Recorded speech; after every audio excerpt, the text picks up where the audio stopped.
નમસ્કાર મિત્રો એસટીઆઈ એટલે કે રાજ્ય વેરા નિરીક્ષકની છે એ 300 જગ્યા ઉપર જીપીએસસી દ્વારા ભરતી જાહેર કરવામાં આવી છે અને કાલથી તેમના ફોર્મ ભરવાના પણ શરૂ થઈ ગયેલા છે. તો તેમના ફોર્મ કેવી રીતે ભરવા તેમનો ઓલરેડી વિડીયો બનાવી અને આપણી ચેનલમાં મૂકેલો છે. તો જે મિત્રો જોવો હોય તે આપણી ચેનલમાં જઈ અને તે વિડીયો જોઈ શકે છે.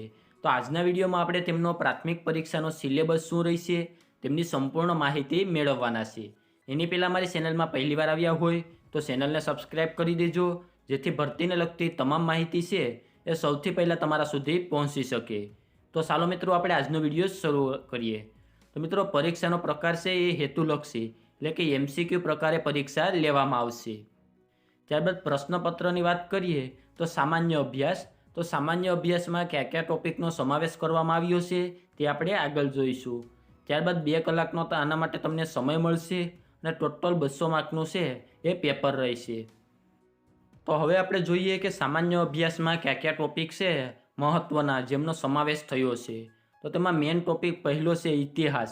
તો ઇતિહાસમાં છે એ 7 થી 8 જેટલા સબ ટોપિક આપેલા છે તે આપણે જોઈ લઈએ.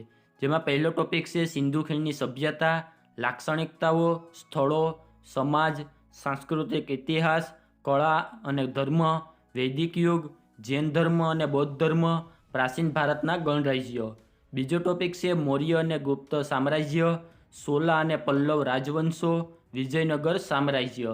ત્રીજો ટોપિક છે ગુજરાતના મહત્ત્વના રાજવંશો, અસરો અને પ્રદાન, મહત્ત્વની નીતિઓ, તેમનું વહીવટી તંત્ર, અર્થતંત્ર, સમાજ, ધર્મ, કલા, સ્થાપત્ય અને સાહિત્ય. ચોથો ટોપિક છે ભારતમાં યુરોપિયનનું આગમન, ભારતમાં બ્રિટિશ શાસનની સ્થાપના અને વિસ્તરણ, ભારતનો 1857નો સ્વાતંત્ર્ય સંગ્રામ, ભારતના વિશેષ સંદર્ભમાં 19મી સદીમાં ભારત અને ગુજરાતમાં ધાર્મિક અને સામાજિક સુધારા આંદોલનો. તેમનો 5મો ટોપિક છે ભારતની સ્વતંત્રતા માટેની ચળવળ, ભારત અને વિદેશમાં ભારતીય ક્રાંતિકારીઓ, ગુજરાત અને ભારતના સ્વાતંત્ર્ય સેનાનીઓનો ફાળો અને ભૂમિકા. 6થો ટોપિક છે સ્વાતંત્ર્ય પૂર્વે અને સ્વાતંત્ર્યોત્તર ભારતમાં મહાત્મા ગાંધી અને સરદાર પટેલની ભૂમિકા અને પ્રદાન.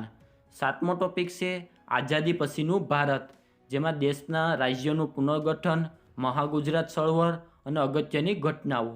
8મો ટોપિક છે સૌરાષ્ટ્ર, કચ્છ અને ગુજરાતના દેશી રાજ્યોના શાસકોમાં સુધારવાદી પગલાઓ અને સિદ્ધિઓ. તો આ પહેલો મેઇન મુદ્દો હતો. તેમાં ટોટલ 8 પેટા મુદ્દા આપેલા છે. ત્યારબાદ આપણે મહત્ત્વનો બીજો ટોપિક છે એ સાંસ્કૃતિક વારસો. તો તેમાં પણ 5 છે પેટા મુદ્દા આપેલા છે. પહેલો છે ભારત અને ગુજરાતનો સાંસ્કૃતિક વારસો, જેમાં કળા સ્વરૂપો, સાહિત્ય, શિલ્પ અને સ્થાપત્ય. બીજું છે ગુજરાતની લોક સંસ્કૃતિ અને મૌખિક પરંપરા, તેનું મહત્ત્વ, લાક્ષણિકતાઓ અને અસરો. ત્રીજું છે ગુજરાતની કળા અને કસબ, જેમાં સામાજિક સાંસ્કૃતિક પ્રદાન. ચોથું છે આદિવાસી જનજીવન અને 5મું છે ગુજરાતના તીર્થસ્થળો અને પર્યટન સ્થળો. ત્યારબાદ ત્રીજો મેઇન ટોપિક છે ભારતીય રાજ્ય વ્યવસ્થા, બંધારણ, સામાજિક ન્યાય અને આંતરરાષ્ટ્રીય સંબંધો. તો તેમાં પણ 7 થી 8 જેટલા છે એ પેટા મુદ્દા આપેલા છે. જેમાં પહેલો છે ભારતીય બંધારણનો ઉદ્ભવ અને વિકાસ, લાક્ષણિકતાઓ, આમુખ, મૂળભૂત અધિકારો અને ફરજો, માર્ગદર્શક સિદ્ધાંતો, અગત્યના બંધારણીય સુધારા, મહત્ત્વની જોગવાઈઓ અને અંતર્નિહિત માળખું. બીજો છે સંઘ અને તેમના રાજ્યના કાર્યો અને જવાબદારીઓ, સંસદ અને રાજ્ય વિધાનમંડળ, માળખું, કાર્યસત્તા અને વિશેષ અધિકારો, રાષ્ટ્રપતિ અને રાજ્યપાલની ભૂમિકા. ત્રીજું છે બંધારણીય સંસ્થાઓ, વૈધાનિક, નિયમનકારી અને અર્ધન્યાયિક સંસ્થાઓ. ચોથું છે પંચાયતી રાજ. 5મું છે જાહેર નીતિ અને શાસન, શાસન ઉપર ઉદારીકરણ, ખાનગીકરણ અને વૈશ્વિકરણના પ્રભાવો. 6થું છે અધિકાર સંલગ્ન મુદ્દાઓ, જેમાં માનવ અધિકાર, સ્ત્રીઓનો અધિકાર, અનુસૂચિત જાતિ અને અનુસૂચિત જનજાતિના અધિકારો અને બાળકોના અધિકારો. ત્યારબાદ 7મો મુદ્દો છે એ ભારતની વિદેશ નીતિ, આંતરરાષ્ટ્રીય સંબંધો, મહત્ત્વની સંસ્થાઓ, એજન્સી, વિવિધ સંગઠનો, તેમનું માળખું અને અધિકૃત આદેશ. 8મું છે કેન્દ્ર અને રાજ્ય સરકારની અગત્યની નીતિઓ અને કાર્યક્રમો. ચોથો મહત્વનો મુદ્દો છે ભારતીય અર્થતંત્ર અને આયોજન. તો તેમાં 5 પેટા મુદ્દા આપેલા છે. પહેલું છે સ્વતંત્રના પર્વે ભારતીય અર્થતંત્ર, ભારતમાં આયોજનની કામગીરીનો ઉદ્ભવ અને વિકાસ, ઐતિહાસિક ચર્ચાઓ, આયોજનના મોડલો અને સમયાંતરે તેમાં આવેલા ફેરફારો, સુધારાઓ પછીના સમયમાં ભારતીય અર્થતંત્ર, નવા આર્થિક સુધારાઓ, નીતિ આયોગ, ઉદ્દેશો, બંધારણ અને કાર્ય. ત્યારબાદ તેમાં બીજો ટોપિક છે કૃષિ ઉદ્યોગ અને સેવા ક્ષેત્રમાં વિવિધ આર્થિક નીતિઓ અને સુધારાઓ, ભારતીય અર્થતંત્રમાં આંતરમાળખું, બેન્કિંગ અને વીમો, નિયમનકારી માળખું, ભારતીય અર્થતંત્ર પર ખાનગીકરણનો પ્રભાવ, વિકાસ, પડકારો અને તકો. ત્રીજું છે ભારતીય જાહેર વિત્ત વ્યવસ્થા, ભારતીય કર પદ્ધતિ, જાહેર ખર્ચ, જાહેર દેવું, ભારતીય અર્થતંત્રમાં ખાદ્ય અને સહાય, કેન્દ્ર અને રાજ્યના નાણાકીય સંબંધો, વસ્તુ અને સેવા કર એટલે કે જીએસટી, ખ્યાલ અને સૂચિતાર્થો, ભારતીય જાહેર વિત્ત વ્યવસ્થા સાથે સંકળાયેલ અગત્યની સંસ્થાઓ, કેન્દ્રીય નાણાપંચ અને રાજ્ય નાણાપંચની ભૂમિકા. ચોથું છે ભારતના વિદેશ વ્યાપારના વલણો, સંરચના, માળખું અને દિશા. તેમાં 5મો પેટા મુદ્દો છે ગુજરાતનું અર્થતંત્ર, એક અવલોકન.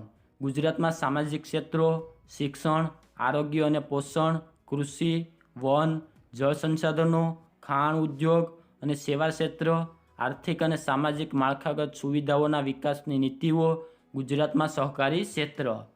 ત્યારબાદ 5મો મેઇન મુદ્દો છે ભૂગોળ. તો ભૂગોળમાં છે એ 4 જેટલા છે પેટા મુદ્દા આપેલા છે. જેમાં પહેલો છે સામાન્ય ભૂગોળ, જેમાં સૂર્યમંડળના ભાગરૂપ પૃથ્વી, પૃથ્વીની ગતિ, સમય અને ઋતુની વિભાવના, પૃથ્વીની આંતરિક સંરચના, મુખ્ય ભૂમિ સ્વરૂપો અને તેની લાક્ષણિકતાઓ, વાતાવરણની સંરચના અને સંગઠન, આબોહવાના તત્વો અને પરિબળો, વાયુ સમુષ્ય અને વાતાગ્રહ, વાતાવરણીય વિક્ષોભ, આબોહવાકીય બદલાવ, મહાસાગરો, ભૌતિક, રાસાયણિક, જૈવિક લાક્ષણિકતાઓ, જલીય આપત્તિઓ, દરિયાઈ અને ખંડીય સંસાધનો.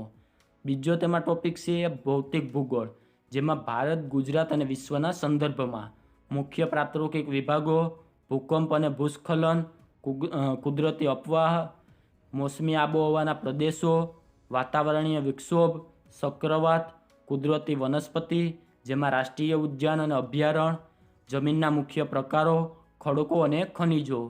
ત્યારબાદ ત્રીજો ટોપિક છે તેમાં સામાજિક ભૂગોળ, જેમાં ભારત, ગુજરાત અને વિશ્વના સંદર્ભમાં વસ્તીનું વિતરણ, વસ્તી ઘનતા, વસ્તી વૃદ્ધિ, સ્ત્રી પુરુષ પ્રમાણ, સાક્ષરતા, વ્યાવસાયિક સંરચના, અનુસૂચિત જાતિ અને અનુસૂચિત જનજાતિની વસ્તી, નૃજાતિ સમૂહ, ભાષાકીય સમૂહ, ગ્રામીણ અને શહેરી ઘટકો, શહેરીકરણ અને સ્થળાંતર, મહાનગરીય પ્રદેશો.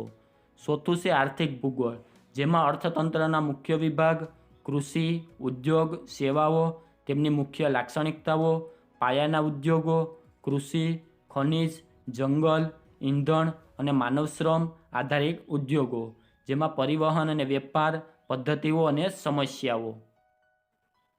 ત્યારબાદ છઠ્ઠો મેઇન ટોપિક છે વિજ્ઞાન અને ટેકનોલોજી, જેમાં 5 થી 6 જેટલા પેટા મુદ્દાઓ આપેલા છે.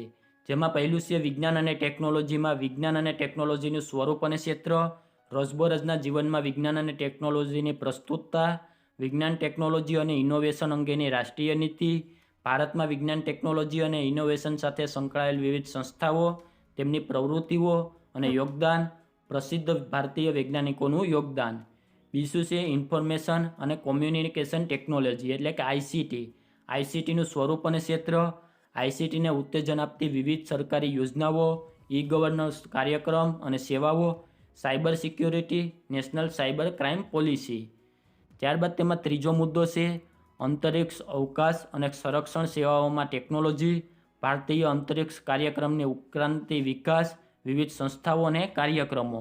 ચોથો મુદ્દો છે ભારતની ઉર્જા નીતિ અને પરમાણુ નીતિ, સરકારની નીતિઓ અને કાર્યક્રમો. પાંચમું છે પર્યાવરણ વિજ્ઞાન, જેમાં રાષ્ટ્રીય અને આંતરરાષ્ટ્રીય કક્ષાએ પર્યાવરણની જાળવણી માટે નીતિઓ અને સંધિઓ, વન અને વન્યજીવ સંરક્ષણ, ક્લાઇમેટ ચેન્જ અને આપત્તિ વ્યવસ્થાપન બાબતે છે એ નેશનલ એક્શન પ્લાન. ત્યારબાદ સાતમો મેન મુદ્દો છે સામાન્ય બૌદ્ધિક ક્ષમતા. તો તેમાં 10 જેટલા છે પેટા મુદ્દા આપેલા છે. જેમાં પહેલું છે તાર્કિક અને વિશ્લેષણાત્મક છે ક્ષમતા, બીજું સંખ્યાઓની શ્રેણી, સંકેત અને તેમનો ઉકેલ.